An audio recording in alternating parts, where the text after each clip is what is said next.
അസ്സലാമലൈക്കും, welcome back to my channel. എല്ലാവരും സുഖമായിട്ടിരിക്കുകയാണെന്ന് വിചാരിക്കണം കേട്ടോ. അപ്പോൾ നമ്മൾ രാവിലെ ദോശ ഇട്ടുകൊണ്ടിരിക്കുകയാണ്. നമുക്കിന്ന് രാവിലെ കഴിക്കാൻ വേണ്ടിയിട്ട് ദോശയാണ്. അപ്പോൾ ചട്ടി ശരിയായതിന് ശേഷം എനിക്ക് ദോശ ചൂടാൻ വേണ്ടിയിട്ട് ഭയങ്കര ഇഷ്ടമാണ്.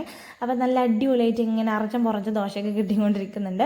ദോശയ്ക്ക് കഴിക്കാൻ വേണ്ടിയിട്ട് നല്ല മീൻ കറിയാണ് കേട്ടോ. അപ്പോൾ നേരത്തെ തന്നെ എണീറ്റ് മീനൊക്കെ കട്ട് ചെയ്ത് ക്ലീൻ ചെയ്ത് നമ്മൾ സെറ്റ് ചെയ്ത് ഫിഷ് കറി റെഡിയാക്കി വെച്ചിട്ടുണ്ട് കണ്ടോ. ചൂടാറാൻ വേണ്ടി വെയിറ്റ് ചെയ്യാണ്. എന്നാലും നല്ല ടേസ്റ്റ് ഉണ്ടാവുള്ളൂ കേട്ടോ. തണുത്ത് കഴിഞ്ഞാലാണ് എരിവും പുളിയൊക്കെ പിടിച്ചിട്ട് അടിപൊളിയാവുള്ളൂ. ഇത് വന്നിട്ട് നമ്മുടെ സിലോപ്പി മീനാണ് കേട്ടോ. നമ്മുടെ കരിമീൻ്റെയൊക്കെ പോലെ ഇരിക്കുന്ന സാധനമല്ലേ, അതാണ് ഇവിടെ സിലോപ്പി എന്നാണ് പറയുക. ചായ റെഡിയാക്കിയിട്ടുണ്ട്, പഞ്ചസാര ഇട്ടിട്ടില്ല. ഇനിയിപ്പോൾ മറക്കൂട്ടോ, ഇനി ചിലപ്പോൾ പഞ്ചസാര ഇടാതെ ക്ലാസ്സിലേക്ക് ഇങ്ങനെ ഒഴിച്ച് കൊണ്ടേ കൊടുക്കും.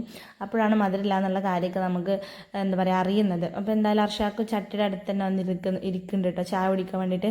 ഈ വീട്ടിൽ വേറെ വെഡ്ഡിങ് കഴിക്കാൻ സ്ഥലമില്ലാത്തവർ പോലെയാണ് ചില സമയത്ത് വരെയൊക്കെ കാട്ടിക്കൂട്ടില്ല. എന്തായാലും അവിടെ തന്നെ ഇരിക്കുന്നുണ്ട്. പുള്ളി എന്നെ ഒന്നും പറയരുതെന്ന് ഞാൻ പറഞ്ഞിട്ടുണ്ട്. അതുകൊണ്ട് പിന്നെ പുള്ളി കഴിഞ്ഞാൽ സീനൊന്നുമില്ല. ആളുടെ സ്വന്തമായി എടുത്ത തീരുമാനമല്ലേ. അങ്ങനെ ലൈവായിട്ട് ദോശയൊക്കെ ചുട്ടുകൊണ്ടിരിക്കുകയാണ്. മുരിച്ചായ കരിച്ചായ എന്നൊക്കെ പറയുന്നുണ്ട് അതിനിടയിൽ കൂടെ. അർഷാക്കിന് ഭയങ്കര ഇഷ്ടമാണ് കേട്ടോ അങ്ങനെ മീൻകറി, ദോശ, അങ്ങനത്തെ സംഭവങ്ങളൊക്കെ. ഞാനും ഇതേ നമ്മുടെ ജനലിൻ്റെ കൂടെ എത്തി നോക്കുന്നുണ്ട് ഹൈസിനെ കളിപ്പിക്കാൻ കേട്ടോ. ഹൈസ് രാവിലെ ഇതേ നേരത്തെ എണീറ്റിട്ടുണ്ടായിരുന്നു. പിന്നെ ഒന്ന് കുറച്ച് നേരം കളിച്ച് ഉറങ്ങിയിട്ട് പിന്നെ എണീറ്റതാണ്. പിന്നെ ഞാൻ എന്തെങ്കിലും കഴിക്കാൻ നേരത്തോട്ടോ എണീക്കുക. അവർക്ക് എങ്ങനെയാണ് അത് മനസ്സിലാവണമെന്ന് എനിക്കറിയില്ല. പിന്നെ കുട്ടികൾ അങ്ങനെ തന്നെയാണല്ലോ പൊതുവേ. അപ്പോൾ അതേ ഞാനും ഒരു 3 ദോശയും കുറച്ച് മീനും കുറച്ച് കറിയൊക്കെ എടുത്തിരുന്നിട്ടുണ്ട്. നല്ല ടേസ്റ്റ് ഉണ്ടായിരുന്നു കേട്ടോ. അപ്പോൾ നമുക്ക് കുറച്ച് ജീരക വെള്ളമൊക്കെ വെക്കാം. നമ്മുടെ കുഴൽ കിണറിലെ വെള്ളം പച്ചക്ക് കുടിക്കാൻ പാടുമെന്ന് എനിക്കറിയില്ല. എന്തായാലും ഞങ്ങൾ കുടിക്കാറില്ല. ജീരക വെള്ളമായി മാറ്റിയിട്ടാണ് നമ്മൾ കുടിക്കുന്നത്. അപ്പോൾ ഇനി നമുക്കവിടെ മീനൊക്കെ ആയിട്ടുണ്ട്. അപ്പോൾ അതൊക്കെ ഒന്ന് ജസ്റ്റ് ക്ലീൻ ചെയ്തെടുക്കാം കേട്ടോ. ഒരു ദിവസം ഞാൻ ഈ ഒരു ഏരിയ എത്ര വട്ടം തുടക്കുന്നത് എനിക്ക് തന്നെ അറിയില്ല. എന്തെങ്കിലും ആയി അപ്പം തുടക്കണം. പിന്നെ അവിടെ എന്തെങ്കിലും കുക്ക് ചെയ്യാനുള്ളതാണ്, എന്നാലും എന്തെങ്കിലും ആയി അപ്പം തുടക്കണം. ഇങ്ങനത്തെ ആൾക്കാർക്ക് OCD ഉണ്ട് എന്നൊക്കെ പറയുമല്ലോ. അങ്ങനെയൊക്കെ ഒരു പുതിയ അറിവൊക്കെ എനിക്ക് കിട്ടിയിട്ടുണ്ടായിരുന്നു കേട്ടോ. പിന്നെയാണ് എനിക്ക് മനസ്സിലായത് ആ ഒരു സംഭവം ചെറുതായിട്ട് എനിക്ക് ഉണ്ട് എന്നുള്ളത്. എന്തായാലും തുടച്ച് ഞാനൊരു വഴിക്കായിട്ടുണ്ട്. അപ്പോൾ ചോറൊക്കെ സെറ്റായിട്ടുണ്ട് കേട്ടോ. ചകിരിയൊക്കെ കുത്തി നിറച്ചിട്ട് ഞാനിങ്ങനെ കത്തിക്കണം. അല്ലെങ്കിൽ പിന്നെ ചകിരി കത്തിച്ചിട്ടില്ല എന്ന് പറഞ്ഞിട്ട് ഇമ്മ എന്തെങ്കിലുമൊക്കെ പറയും. അപ്പോൾ അതിൻ്റെ ഇടയിൽ വീണ്ടും നമ്മുടെ ഐസുവിനെ ഞാൻ കുളിയൊക്കെ കഴിഞ്ഞ് സെറ്റാക്കിയിട്ട് ഉറക്കിക്കൊണ്ടിരിക്കുകയാണ്. നമുക്ക് 5 മാസം കഴിയാറായിട്ടോ, 6-ാം മാസം ജനിക്കാറായിട്ടുണ്ട് ആളുടെ. അപ്പോൾ അതേ അവൻ ഉറക്കി വന്നപ്പോഴേക്കിനും വെള്ളമൊക്കെ തിളച്ച് മറിഞ്ഞിട്ടുണ്ടായിരുന്നു. അങ്ങനെ അരിയിടാൻ വെച്ച വെള്ളം തിളച്ച് മറിയാൻ പാടില്ല എന്നൊക്കെ പറയാറുണ്ട് അല്ലേ. അപ്പം എന്തായാലും തിളച്ചപ്പോൾ എനിക്ക് ഭയങ്കര ടെൻഷനായിട്ടോ. ഇനിയിപ്പോൾ എന്തെങ്കിലും ഉണ്ടാവുമെന്ന്. എന്തായാലും അരിയൊക്കെ പെട്ടെന്ന് ഇട്ടു. ഹർഷക്കോനിപ്പോൾ വെള്ളം കൊണ്ടുപോകുവാണെന്നൊക്കെ പറഞ്ഞിട്ടുണ്ട്. അപ്പോൾ ഞാൻ കുറച്ച് ജീരകവെള്ളമൊക്കെ കുപ്പിയിലാക്കി കൊടുക്കാൻ കേട്ടോ. നമ്മൾ വെള്ളം കുടിക്കാൻ പിന്നാക്കാണ്. അപ്പോൾ കുപ്പിയിലൊക്കെ ആക്കി കൊടുത്താൽ വല്ലപ്പോഴൊക്കെ കുടിക്കുമായിരിക്കും എന്നുള്ളൊരു പ്രതീക്ഷയിലും വിശ്വാസത്തിലുമാണ് ആക്കിക്കൊണ്ടിരിക്കുന്നത്. ഉച്ചയ്ക്ക് വരുമ്പോഴേക്കും കഴിക്കുക എന്നാട്ടോ പറഞ്ഞിട്ടുള്ളത്. അപ്പോൾ എൻ്റെ ഒറ്റയ്ക്കുള്ള തീരുമാനമല്ല, ഞങ്ങൾ രണ്ടുപേരും കൂടി എടുത്ത തീരുമാനമാണ്. എന്തായാലും വെള്ളമൊക്കെ കുടിക്കുമെന്ന് വിചാരിക്കുന്നു കേട്ടോ. പിന്നെ പുറത്തുനിന്ന് കടയിൽ നിന്നൊന്നും വാങ്ങി കുടിക്കണ്ടാവില്ല എന്നാണ്. ഒന്നാമത് ചങ്കുവേദനയാണ്. അപ്പോൾ ചൂടുള്ള വെള്ളം ഇതിൽ കുറച്ച് ചൂടൊക്കെ നിൽക്കും. അങ്ങനെ താല്പര്യമില്ലാതെ കുപ്പിയൊക്കെ ആട്ടി പോകുന്നുണ്ട് ആൾ. പിന്നീടുള്ള എൻ്റെ പണികളെല്ലാം നമ്മുടെ മണിക്കുട്ടിൻ്റെ കയ്യിൽ കുട്ടീനെ കൊടുത്തിട്ടായിരുന്നു. ഐസുവിനെ ഞാൻ അരടയിലൊക്കെ കൊടുത്തിട്ടാണ് എൻ്റെ പണികളൊക്കെ തീർക്കാറ്. ഇസു ആണെങ്കിൽ ഭയങ്കര കളിയാണ്. സകല കളിപ്പാട്ടങ്ങളും പുറത്തേക്ക് എടുത്തിട്ടുണ്ട്. ഇനി ആ പന്തൊക്കെ ഞാൻ തന്നെ പെറുക്കിയിടണം. അങ്ങനെ എൻ്റെ ഏകദേശം എല്ലാ പണികളും കഴിഞ്ഞതിന് ശേഷം ഞാൻ വീണ്ടും ഐസുവിനെ എടുത്തിട്ടുണ്ട്. അങ്ങനെ ഞങ്ങൾ മീൻ പൊരിക്കാൻ പോവാണ് കേട്ടോ. മണിക്കുട്ടൻ അവൻ്റെ വീട്ടിലോട്ട് പോയി. മണിക്കുട്ടൻ നമ്മുടെ ചെറിയ എളാപ്പൻ്റെ കുട്ടിയാണ് കേട്ടോ. അപ്പോൾ നമ്മുടെ എന്താ പറയുക ഐസുവിന് ആരെങ്കിലുമൊക്കെ ആയിട്ട് ഇങ്ങനെ എടുക്കും. അങ്ങനെയാണ് നമ്മുടെ പണികളൊക്കെ ചെയ്യുന്നത്. അപ്പോൾ നമ്മുടെ സിലോപ്പിനെയാണ് കേട്ടോ ഉച്ചയ്ക്ക് പൊരിക്കണത്. അപ്പോൾ നമ്മുടെ രാവിലെ വെച്ച കറി ഉണ്ടല്ലോ അതുണ്ട് ഉച്ചയ്ക്ക്. പിന്നെ ഞാൻ മീനും പൊരിക്കുക, പപ്പടം പൊരിക്കുക, അങ്ങനെ നമ്മുടെ ലഞ്ച് ഇന്ന് തട്ടിക്കൂട്ടാന്ന് കരുതിയിട്ട് ഇങ്ങനെ പൊരിച്ചുകൊണ്ടിരിക്കുകയാണ്. ഇതിൽ ഞാൻ മല്ലി മുളക് മസാല മല്ലി മുളക്, ഉപ്പ്, മഞ്ഞൾ, പിന്നെ ഇഞ്ചി, വെളുത്തുള്ളി, പച്ചമുളക്, മല്ലിച്ചപ്പ്, കറിവേപ്പില എല്ലാം കൂടെ അരച്ച് കുറച്ച് വെളിച്ചെണ്ണയും കുറച്ച് വിനാഗിരി ഉപ്പൊക്കെ ഇട്ട് മിക്സ് ചെയ്തൊരു മസാലയാണ് കേട്ടോ. സയാന മസാല മാത്രം ഞാൻ നക്കിയും കൊണ്ട് കിടക്കും. നല്ല രസമാണ്, ചമ്മന്തിയാണെന്നൊക്കെ പറയും. അപ്പോൾ അതിലൊന്നിട്ട് മീനിനെ ഒന്ന് കുളിപ്പിച്ചെടുത്ത് സെറ്റ് ചെയ്ത് വെച്ചിട്ട് കുറേ നേരമായിട്ടോ. എന്നിട്ടാണ് നമ്മൾ പൊരിക്കുന്നത്. നല്ലൊരു ടേസ്റ്റാണ് ഫ്രഷ് മീനാണെങ്കിൽ. അത് കഴിഞ്ഞിട്ട് ഇത് പൊരിക്കാൻ വെച്ചപ്പോഴേക്കും എൻ്റെ കൈ ഇങ്ങനെ കടയാണ് കേട്ടോ. ഞാൻ ഐസുവിനെ എടുത്തിട്ട് കുറച്ച് പണികളൊക്കെ ചെയ്യും, പക്ഷെ കുറേ നേരം ഒന്നും എടുത്ത് വെക്കാൻ പറ്റില്ല. അത് കഴിഞ്ഞിട്ടൊരു പായ വിരിച്ചിട്ടോ അവനെ നിലത്ത് കിടത്തിയിട്ടോ. ഇപ്പം എനിക്ക് ഇവിടെ കിടത്തിയാലേ സമാധാനം ഉണ്ടാവുള്ളൂ. കാരണം ഇപ്പോൾ ആൾ കൗലാനും ഉരുളാനും തിരിയാനും അറിയാനൊക്കെ തുടത്തിയിട്ടുണ്ട്. അപ്പോൾ എനിക്ക് കട്ടിൽ കടത്താനൊരു പേടിയാണ്. സയാനും കട്ടിലും വന്ന് വീണ കഥകളൊക്കെ ഉണ്ട് കേട്ടോ. ഇസും അങ്ങനെ വീണിട്ടില്ല. അപ്പോൾ ഇവനിപ്പോൾ ഞാൻ അങ്ങനെ വീഴ്ത്താനായിട്ട് ഉദ്ദേശിക്കണില്ല. അപ്പോൾ ഞാൻ ഭയങ്കര കാര്യമായിട്ടൊന്ന് കെയർ ചെയ്യാമെന്ന് കരുതി കേട്ടോ. പിന്നെന്താ പറയുക, അങ്ങനെ ഓന് ചെരിയണോ വേണ്ട നാലിക്കണേ കയ്യിൽ ഫോൺ ഇരിക്കൊണ്ടാണ് ടൈക്ക് നോക്കുന്നത്. അല്ലെങ്കിൽ ഇപ്പോൾ എപ്പോഴും കൊന്നിട്ടുണ്ടാവും. പക്ഷെ നമ്മുടെ കണ്ണ് തെറ്റിയത് എങ്ങനെയൊക്കെയാണ് കണക്ക് കേട്ടോ. എന്നിട്ട് ഇങ്ങനെ ഇങ്ങോട്ട് മറിയാൻ അറിയില്ല.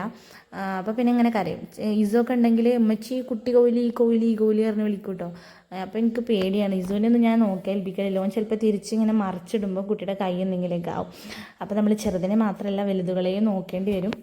നോക്കേണ്ടി വരുന്നല്ല, നോക്കണം. അങ്ങനെ ഞാൻ പപ്പടമൊക്കെ പൊരിച്ചപ്പോഴത്തേനും അർഷാക്ക് ദൈവം വന്ന് നിൽക്കുന്നു കേട്ടോ. ആളൊന്ന് 1:30 എത്തിയിട്ടുണ്ട്. സാധാരണ 1:30 തന്നെ വരാറ്, അല്ലെങ്കിൽ നേരെ മുഴുകാറുണ്ട് കേട്ടോ.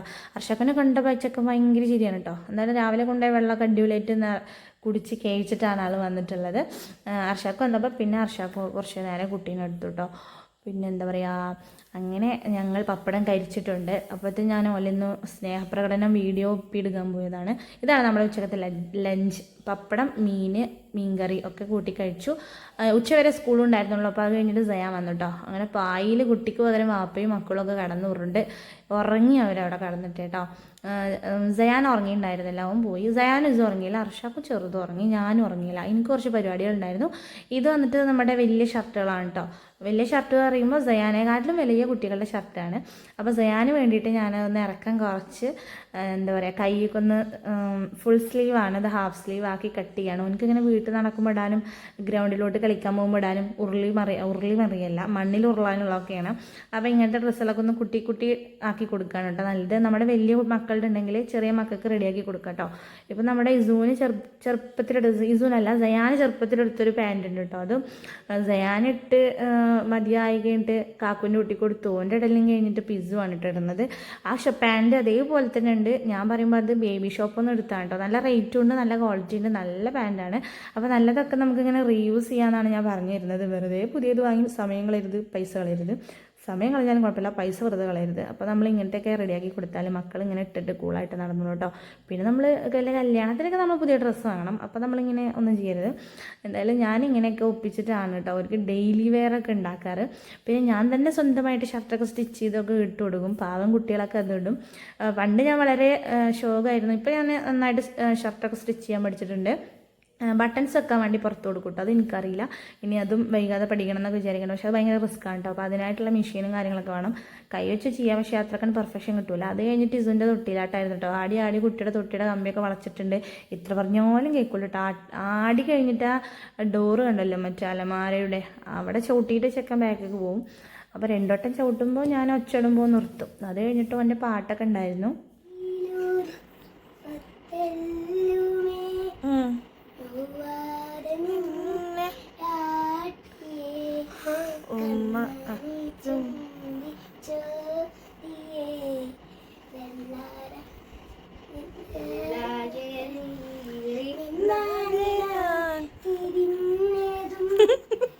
തിരിഞ്ഞിക്കല്ല, വിരിഞ്ഞതാണ്.